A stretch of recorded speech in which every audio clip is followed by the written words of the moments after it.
हाय दोस्तों, आज का टॉपिक कंज्यूमर प्रोटेक्शन एक्ट 1986 है।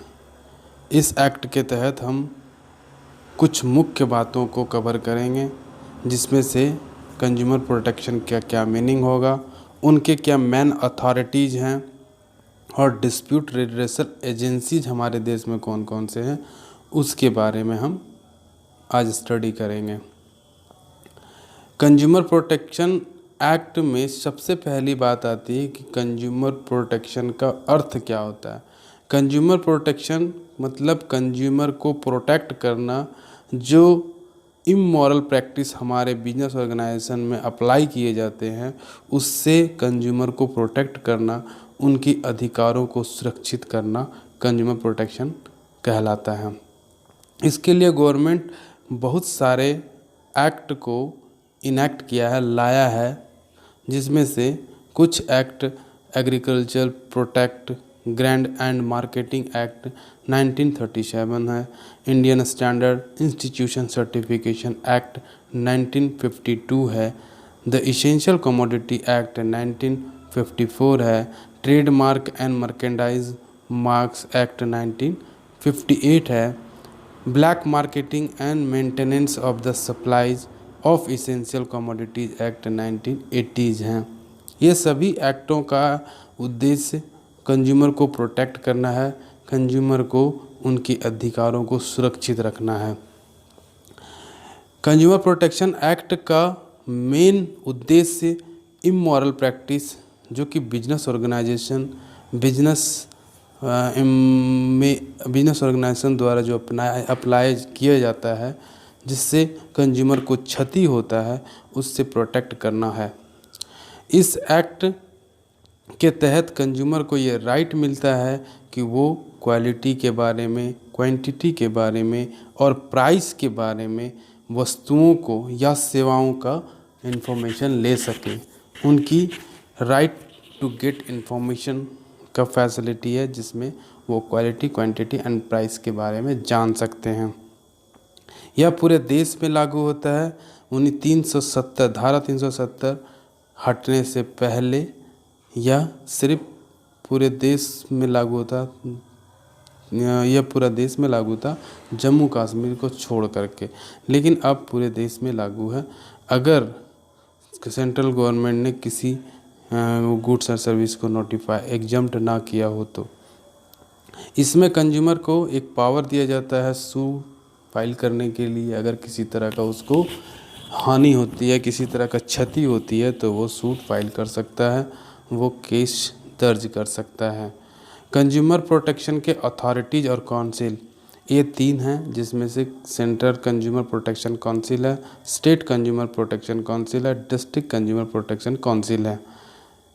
सेंट्रल कंज्यूमर प्रोटेक्शन काउंसिल जो है वो सेक्शन 4 से 6 के बीच में डील करता है, स्टेट आपका सेक्शन 7 में डील करता है और डिस्ट्रिक्ट आपका 8A में डील करता है।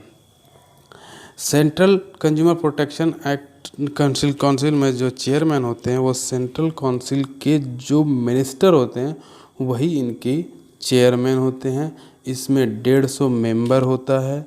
इसमें एक मीटिंग होना आवश्यक है, नेसेसरी है, मैंडेटरी है, और मीटिंग का जो डेट और टाइम और प्लेस डिसाइड चेयरमैन के ओपिनियन के आधार पर होता है। स्टेट गवर्नमेंट में भी चेयरमैन स्टेट काउंसिल के मिनिस्टर होते हैं, जो कि इसके इंचार्ज होंगे। एटलीस्ट इसमें से 2 मीटिंग होना आवश्यक है प्रत्येक साल, और टाइम और प्लेस चेयरमैन ही डिसाइड करते हैं कि कब मीटिंग होना है। डिस्ट्रिक्ट कंज्यूमर प्रोटेक्शन काउंसिल जो सेक्शन 8A डील करता है, जिसमें चेयरमैन आपका डिस्ट्रिक्ट के कलेक्टर होते हैं। इसमें भी प्रत्येक साल 2 मीटिंग होना आवश्यक है, और मीटिंग का जो टाइम और प्लेस है वो चेयरमैन ही डिसाइड करते हैं। नेक्स्ट आपका कंज्यूमर डिस्प्यूट रिड्रेसल एजेंसी है। इसमें कंज्यूमर के डिस्प्यूट को रिड्रेस किया जाता है, हटाया जाता है, सॉल्व किया जाता है। उनको किसी तरह का अगर हार्म हुआ है तो उस पे सुनवाई किया जाता है। इसके भी 3 हैं, डिस्ट्रिक्ट लेवल के हैं, स्टेट लेवल के हैं और नेशनल लेवल का है। डिस्ट्रिक्ट लेवल को डिस्ट्रिक्ट फोरम कहा जाता है, जिसमें सेक्शन आपका 10 से 15 के बीच में डील करता है। यह एग्ज़ाम में आया हुआ है, इस टॉपिक से, इस सब कंटेंट से एग्ज़ाम में पूछा गया है, जो कि हम अगले स्लाइड में देखेंगे। डिस्ट्रिक्ट कमीशन जो होता है, या डिस्ट्रिक्ट कमीशन बोलिए, डिस्ट्रिक्ट फोरम बोलिए, एक ही चीज़ है।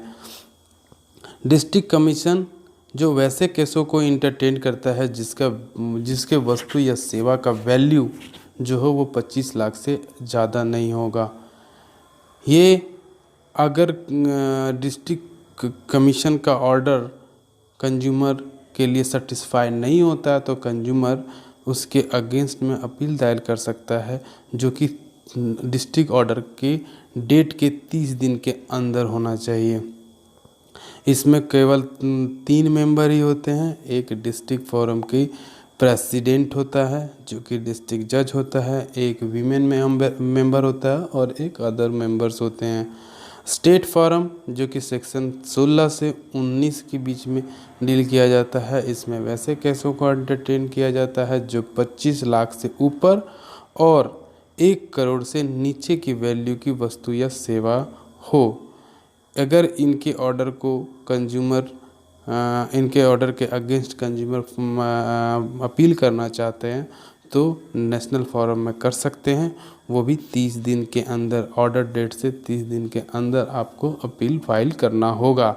इसमें भी 3 मेंबर होते हैं, जिसमें से प्रेसिडेंट आपका हाई कोर्ट के जज होते हैं, एक वीमेन मेंबर होगा और एक अदर मेंबर्स होंगे। उसके बाद नेक्स्ट आपका नेशनल फोरम सेक्शन 20 से 23 के बीच में डील करता है, जिसमें वैसे केसों को इंटरटेन किया जाता है जिस वस्तु या सेवा का वैल्यू 1 करोड़ से ज़्यादा हो और अगर इनके ऑर्डर के अगेंस्ट में अपील फाइल करना है तो नेशनल फोरम के ऑर्डर के अगेंस्ट में अपील फाइल किया जा सकता है, जो कि सुप्रीम कोर्ट में होगा और वो भी विदिन 30 डेज के अंदर। इसमें भी टोटल 3 मेंबर होते हैं, जिसमें से प्रेसिडेंट जो होता है वो सुप्रीम कोर्ट का जज होता है, एक 1 वीमेन मेंबर होता है और एक अदर मेंबर्स होते हैं। नेक्स्ट स्लाइड में देखेंगे कि इसमें रिलेवेंट क्वेश्चंस जो कि नेट के एग्ज़ाम और JRF जैसे एग्ज़ामों में पूछा गया है, जिसमें से आपको मैं समझाना चाहता हूँ। देखिए, redressal mechanism of the consumer dispute under section 9 of the consumer protection act in wishes a बोलता है रिड्रेसल हमारा मैकेनिज्म कितने टायर में है हमारे इंडिया में, सेक्शन 9 के तहत, वो भी कंज्यूमर प्रोटेक्शन